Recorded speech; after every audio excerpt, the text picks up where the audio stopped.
ઉનાળાની કાળઝાળ જે ગરમીની શરૂઆત થઈ છે અને આ શરૂઆતને લઈને નવજીવન બનાસકાંઠા સેવા સદન 2માં પહોંચ્યું છે. જો કે આ સેવા સદન 2 જે સરકારી કચેરી છે, સરકારી કચેરીમાં જે સરકારના જે વિવિધ યોજનાઓને લઈને જે કામ હોય છે, આ કામને લઈને અરજદારો આ કચેરીમાં આવતા હોય છે.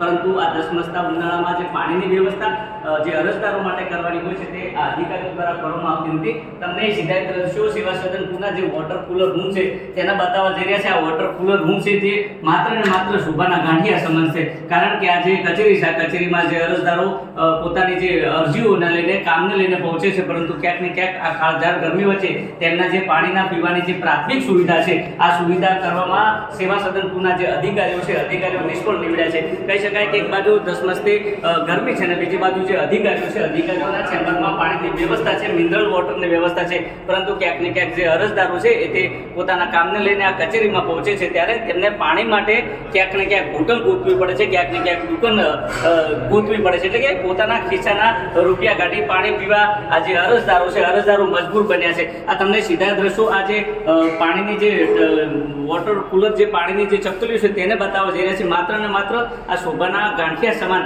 આ ચકલીઓ જોવા મળે છે. જોઈએ આવનાર સમયમાં બનાસકાંઠા વહીવટીતંત્ર દ્વારા આ ધસમસતા ઉનાળાની જે ગરમી છે, આ ગરમીમાં જે પાણીની જે રાહતને લઈને કેવા પ્રકારની કાર્યવાહી કરવામાં આવશે તે તો આવનારો સમય બતાવશે.